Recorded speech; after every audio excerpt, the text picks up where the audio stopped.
दोस्तों, आपको क्या पता है कि भगवान विष्णु ने मत्स्य अवतार क्यों लिया? तो चलिए आज के इस वीडियो में हम यही जानेंगे। मत्स्य अवतार भगवान विष्णु के प्रथम अवतार है। मछली के रूप में अवतार लेकर भगवान विष्णु ने एक ऋषि को सब प्रकार के जीव और जंतु एकत्रित करने को कहा और पृथ्वी जब जल में डूब रही थी तब मत्स्य अवतार में भगवान विष्णु ने उस ऋषि की नाव की रक्षा की। इसके पश्चात ब्रह्मा ने पुनः जीवन का निर्माण किया। एक दूसरी मान्यता के अनुसार एक राक्षस ने वेदों को चुराकर सागर की गहराई में छुपा दिया। तब भगवान विष्णु ने मत्स्य अवतार धारण करके वेदों को वापस से प्राप्त किया और फिर उन्हें पुनः स्थापित किया। एक बार ब्रह्मा जी की असावधानी के कारण एक बहुत बड़े दैत्य ने वेदों को चुरा लिया। उस दैत्य का नाम यज्ञग्रीव था। वेदों को चुरा लिए जाने के कारण ज्ञान लुप्त हो गया। चारों ओर अज्ञानता का अंधकार फैल गया और पाप तथा अधर्म का बोलबाला हो गया। तब भगवान विष्णु ने धर्म की रक्षा के लिए मत्स्य रूप धारण करके यज्ञग्रीव का वध किया और वेदों की रक्षा की। दोस्तों, भगवान विष्णु ने मत्स्य अवतार का रूप किस प्रकार धारण किया, चलिए आइए जानते हैं। कल्पांत के पूर्व एक पुण्यात्मा राजा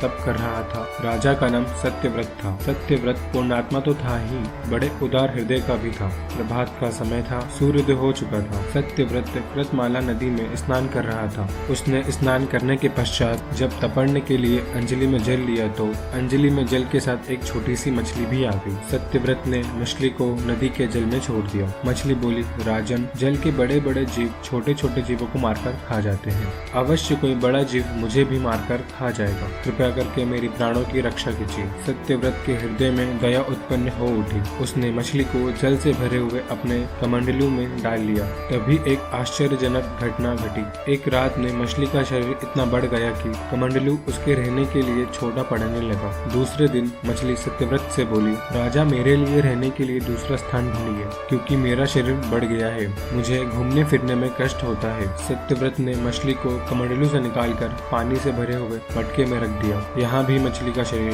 रात भर में मटके के इतना बड़ा हो गया कि मटका भी उसके रहने के लिए छोटा पड़ गया। दूसरे दिन मछली पुनः सत्यव्रत से बोली, राजन, मेरे रहने के लिए कहीं और प्रबंध कीजिए, क्योंकि मटका भी मेरे रहने के लिए छोटा पड़ रहा है। तब सत्यव्रत ने मछली को निकालकर एक सरोवर में डाल दिया, किंतु सरोवर भी मछली के लिए छोटा पड़ गया। इसके बाद सत्यव्रत ने मछली को नदी और फिर उसके बाद समुद्र में डाल दिया। आश्चर्य की बात है, समुद्र में भी मछली का शरीर इतना बड़ा हो गया कि मछली के रहने के लिए वह भी छोटा पड़ने लगा। अतः मछली पुनः सत्यव्रत से बोली, राजन, यह समुद्र भी मेरे रहने के लिए उपयुक्त नहीं है। मेरे रहने की व्यवस्था कहीं और कीजिए। अब सत्यव्रत विस्मित हो उठा। उसने आज तक ऐसी मछली कहीं नहीं देखी। वह विस्मय भरे स्वर में बोला, मेरी बुद्धि को विस्मय के सागर में डुबा देने वाले आप कौन हैं? मत्स्य रूपधारी श्री हरि ने उत्तर दिया, राजन, यज्ञग्रीव नामक दैत्य ने वेदों को चुरा लिया है।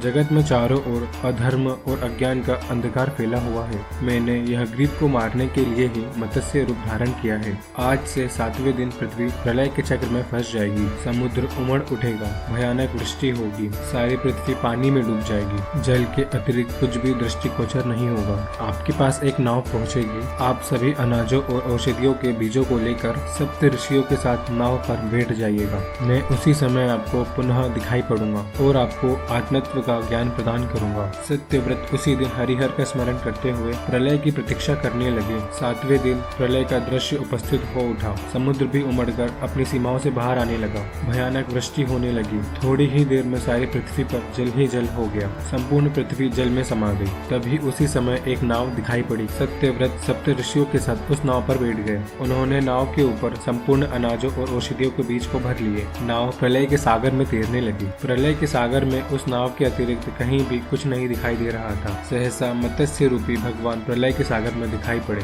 सत्यव्रत और सप्त ऋषिगण मत्स्य रूपी भगवान की प्रार्थना करने लगे। भगवान से आत्मज्ञान पाकर सत्यव्रत का जीवन धन्य हो उठा। वे जीते जी ही जीवन मुक्त हो गए। प्रलय का प्रकोप शांत होने पर मत्स्य रूपी भगवान ने हयग्रीव को मारकर उससे वेद छीन लिए। भगवान ने ब्रह्मा जी को पुनः वेद दे दिए। इस प्रकार भगवान ने मत्स्य रूप धारण करके वेदों का उद्धार तो किया ही, साथ ही संसार के प्राणियों का भी अमिट कल्याण किया।